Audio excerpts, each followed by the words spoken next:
Narito na ang numero unong pagbabalita sa radyo na araw-araw. Pinakikinggan sa Luzon, Visayas at Mindanao. KBP Golden Dove Best News Program. Mula sa Head News Center ng pinakamaraming himpilan at number 1 na radio network ng bayan, RMN. Ito ang numero uno. RMN News Nationwide. RMN News Nationwide. Kasama ang KBP Golden Dove Best Newscaster, Weng de la Peña, at ang maasahang broadcaster, Buddy Oberas. RMN News Nationwide. RMN News Nationwide. Headlines. 50,000 toneladang bigas na ipupuslit raw sa bansa kada linggo. 3 pantalan sa bansa pangunahing binabagsakan ng mga smuggled rice. Kaso ng AIDS sa bansa pumalo na sa 5,000. Headlines. Grupo ni Cedric Lee at Denise Cornejo sinampahan na ng kaso ni Vong Navarro. Dagdag na night shift differential pay isinusulong sa Kamara. Ilang grupo nagpayag ng suporta rito. Pasado namin yan, wala naman problema yun dahil sa existing law. Night shift differential na simula alas 10 ng gabi hanggang alas 6 ng umaga ay babaguhin lang niya. Balitang negosyo natin, presyo ng LPG nagbabadyahong bumaba ngayong weekend. Pero posibleng magkulang na ang supply sa Marso. Ta naman si Bayang Dagat, Prime Minister ng Ukraine, nagbitiw na sa pwesto. RMN News Nationwide. Ang pinakamalaking mga balita abot sa bawat Pilipino saan man sa bansa. RMN News Nationwide. Buenos Dias, Pilipinas! Sadyang Buenos Dias, Pilipinas. Umaga ng Miyerkules ngayon, January 29, 2014. Ito ang numero 1 RMN News Nationwide. Ako si Weng de la Peña. Mabuhay Pilipinas, ako si Buddy Oberas. Tayo po ay live sa DXKR 639 RMN Coronadal, DXRC 900 RMN Zamboanga, XMY 729 RMN Cotabato, DYWC 801 RMN Dumaguete. Live international via Ustream. Search for RMN Manila. Ganun din, live tayo sa WRMN New York, USA. At sa lahat ng ating mga numero 1 AM radio stations nationwide. Kinumpirmaho ng Bureau of Customs na umaabot sa 50,000 toneladang bigas kada linggo ang naipupuslit ng mga smuggler sa bansa. Ang kay Customs Deputy Commissioner Agaton Teodoro Uvero, katumbas ito ng 2,000 containers kada linggo. Inamin ni Uvero na nalimitahan kasi ang operasyon ng BOC simula nang ibaba sa 5 milyong piso ang intelligence fund ng ahensya. Ipiniliwanag din niya ang mga customs collectors na inatasang mangolekta ng 25 million pesos ay binabayaran lamang ng 60,000 pesos kada buwan. Bukod dito, ilamin din ni Uvero na 3 pantalan sa bansa ang pangunahing binabagsakan ng mga ipinupuslit na bigas buhat sa ibang bansa, partikular sa Davao, Cebu at sa Manila. Pero nilinaw niyang hindi na nangyayari ang pagpupuslit ng bigas at base sa kanilang records ay natapos na ito nung pang nakaraang taon.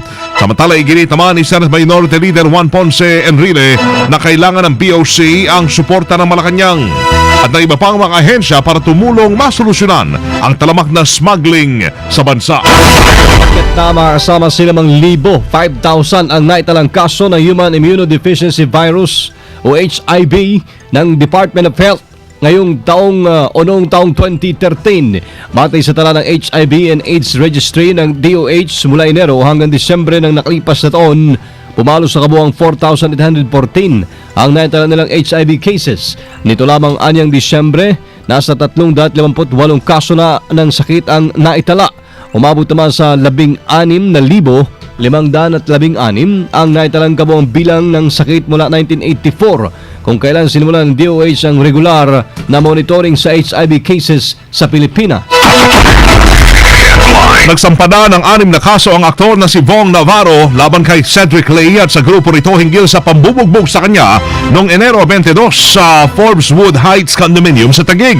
Ayon sa company Navarro, magsasampa sila ng serious physical injuries, grave threat, grave coercion, illegal detention, unlawful arrest at blackmail. Ayon sa NBI, tumutugma ang CCTV footage na nakuha nila sa condominium sa panig naman ng aktor tungkol sa nangyari. Samantala, sumailalim si Vong sa 5 oras na operasyon sa kanyang ilong dahil sa komplikasyon na tamo nito nang siya ay mabugbog. Manatili pa rin ang aktor sa ospital na isa pang linggo at sa ilalim sa isa pang post-traumatic stress therapy. Tindigan si Cedric Lee na nakanda siyang harapin na nawang kaso isinampa sa kanya ng NBI. Kaugnay ng umano'y pambubugbog sa aktor TV host na si Vong Navarro.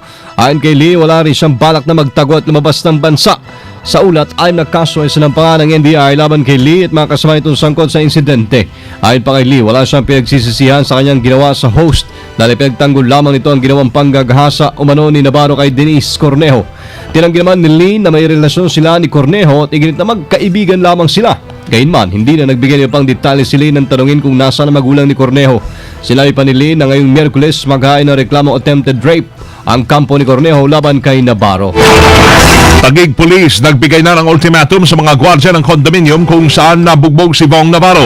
Kasama natin sa Balita Live si Joyce Adra. RMN Report! Binigyan na lamang ng Taguig Police ng 1 linggo ang mga security guard at ang kanilang security agency para isumite ang kanilang hininging records sa condominium building kung saan naganap ang pambubugbog kay Vong Navarro. Kabilang dito ang CCTV footage, logbook entries at iba pang mga dokumento na makakatulong sa kanilang investigasyon sa kaso.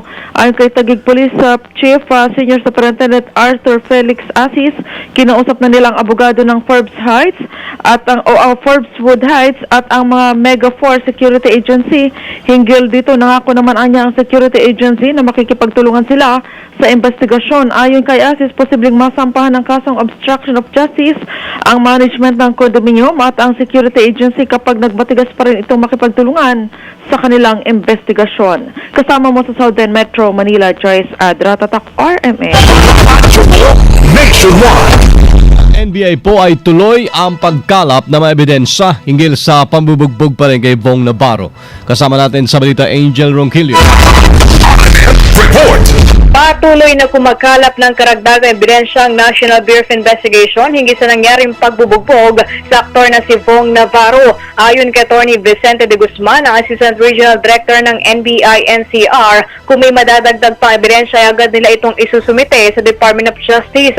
Sinabi din ito na patuloy pa rin nilang inaalam ang pagkakakilanlan ng 2 iba pa na hindi pinangalan ng sangkot sa naturang insidente. Kahapon, formal na nagsampa ng kaso ang company Navarro sa DOJ na kung saan nahaharap sa patong-patong na kasong serious illegal detention, serious physical injuries, grave threat, grave coercion, illegal arrest at blackmail. Sina Cedric Lee, Bernice Lee, Denise Cornejo, Zimmer Rance, Ferdinand Guerrero at isang alias Mike at 2 iba pa.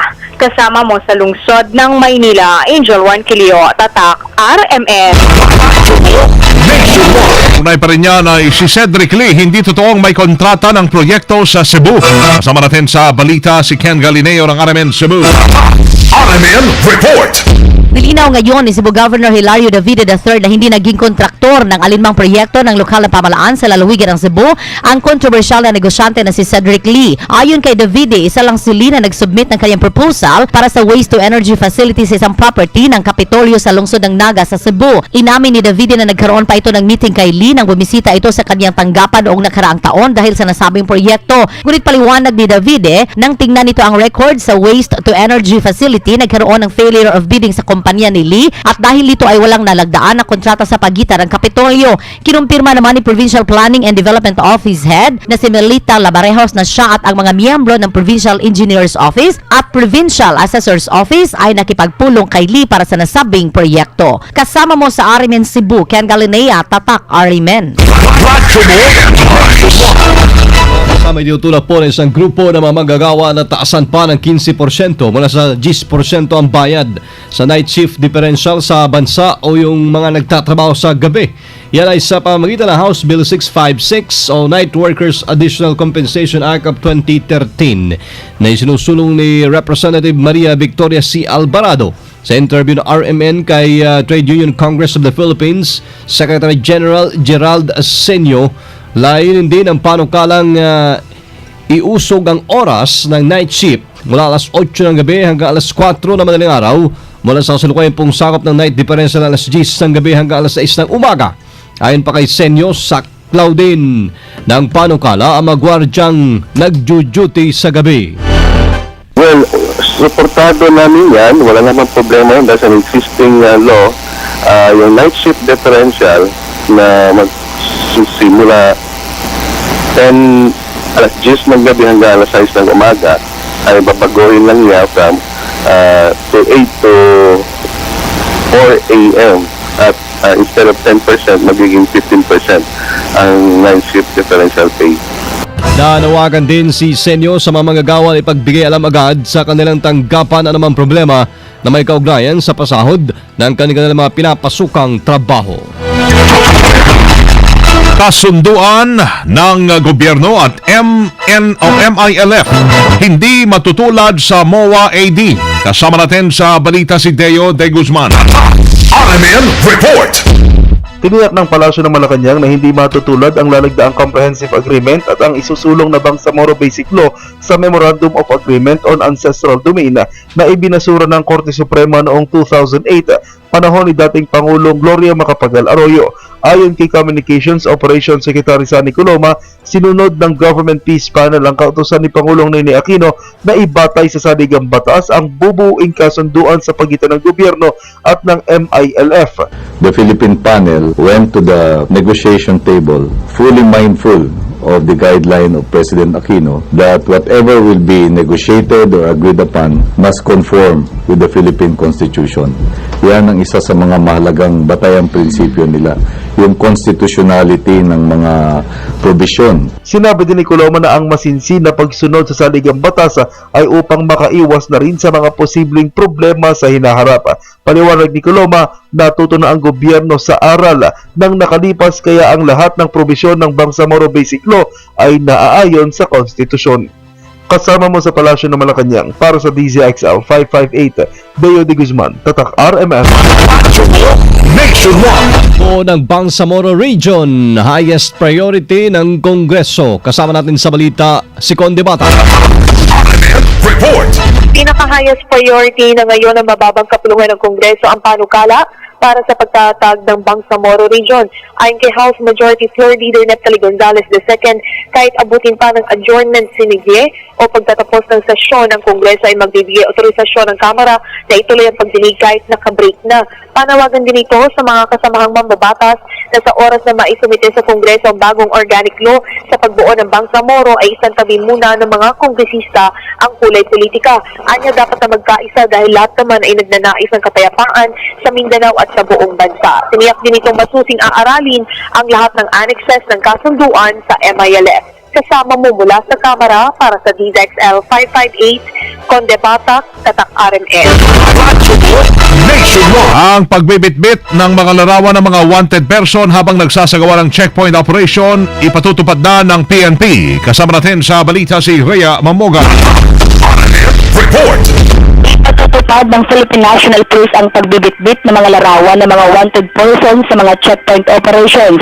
Full strict compliance ang nasabing direktiba at mananagot ayon sa pamunuan ng pambansang pulisya ang hindi susunod sa nasabing kautusan. Maliban sa litrato ng mga tinaguriang persons of interest, dapat ding may dala ang mga operatibo ng arrest warrant para sa kahit makatisod ng isang wanted, diretso na sa kulungan ng subject. Ang dapat lang gawin ng mga pulis, sumilip sa kanilang e-rogue gallery, mag-download, mag-print at bitbitin na sa lugar kung saan nagsasagawa ng checkpoint ang mga larawan ng mga wanted person. Ang hakbang na ito ay kasunod ng nakakaalarma ng kaso ng motorcycle riding criminals o mas kilala na riding in tandem na ayon naman sa PNP gasino lang ang bilang at nasa 0.09% lang ng kabuang crime incident noong 2013. Kasama mo sa Campo Crame, Rhea Mamogay, Tatak RMN. Nationwide. News. Negosyo. Mga kasama, inaasahan po magkakaroon ng rollback sa presyo ng liquefied petroleum gas o LPG sa darating na weekend. Ito yung bunsod po inaasang mas mababang bentahan imported na LPG sa world market. Ayon kay LPGMA Representative Arnel T. Kung walang magiging issue sa supply, posibleng 2 piso kada kilo ang mabawas sa presyo ng LPG. Samantala, nagbabala din ng LPGMA na posible magkulang naman ang supply ng cooking gas sa Marso. Sinabi ni T na ito ay dahil sa maintenance shutdown ng Tabangao Refinery ng Pilipinas o Pilipinas Shell. Matapos niya ibenta ng Shell ang kanilang LPG business, isinara na rin nito ang malaking imbakan nung isang taon. RMN News Abroad. Nagbitiw na sa pwesto si Ukrainian Prime Minister Mykola Azarov para mapahupa na ang ilang buwang kilos protesta sa bansa. Umasa si Azarov na ang kanyang pagre-resign bilang Prime Minister ay magbibigay ng karagdagang posibilidad ng pagkakaroon ng political compromise upang matuldukan na ang krisis. Hinihintay pa kung tatanggapin ni Ukrainian President Viktor Yanukovych ang pagbibitiw ng opisyal. Matatandang nagugat ang kilos protesta sa Ukraine ng ibasura ng gobyerno sa agreement para maging miyembro ng European Union. Ngayon din ang panibagong batas na nagbabawal na sa mga rally. RMN News Panahon. Natili pa rin ho sa labas ng Philippine Area of Responsibility o PAR ang binabantayang low pressure area. Ang sabi ho ng Pag-asa ay mabagal pa rin kumikilos pa kanluran, hilagang kanluran patungo naman sa direksyon ng bansa ang LPA at nasa layong 2,000 kilometers pa ito mula ho sa Mindanao. Ay tuloy naman ang pagpasok nito ngayong Huwebes o Biyernes kung saan ay tutumbukin nito ang Eastern Visayas at Eastern Mindanao. Isang araw matapos hong pumasok naman ang PAR, posibleng maramdaman ng katamtaman hanggang malakas na pagulan sa mga naturang lugar. Sa ngayon ay tuloy ang pag-iral ng amihan o yung Northeast Monsoon sa Luzon at Visayas na magdadala ho ng pulupulong mahinang pagulan. Kasama live pa rin mula dito sa RMN News Center sa Makati City, Metro Manila, Philippines. Inyo pong narinig ang numero 1 RMN News Nationwide. Miyerkules ngayon, January 29, 2014. Sa mga taga Iloilo, susunod na po dyan sa nakasamang Novi Guaso at Regan Arlos sa RMN News Diretso Balitang Iloilo sa numero ng DYRI 774. Panoorin ang naging pagbabalita namin ngayong alas 7 ng umaga. Sa YouTube, type lamang ang RMN News Nationwide. Siyempre, salamat po Lord at tayo po ay nagkasama-sama muli. Salamat po sa inyo naging panahon sa amin. Kasama nyo sa serbisyo publiko, Weng de la Peña. Buddy Oberas. Dito pa rin ho yan sa tahanan na may pinakamaraming number 1, pinakamaraming himpilan. RMN. Radyo mo, Nationwide. Live via satellite. Live via satellite. RMN News Nationwide. Pagsaw sa boses ng balita. RMN News Nationwide. Oras natin, tatak, alas 7:16 ng umaga. RMN. Mahilig ka ba sa gulay at prutas? Kain na ng 5 servings kada araw para humaba ang buhay. Gutom at malnutrisyon, sama-sama nating wakasan. Isang masustansyang mensahe mula sa National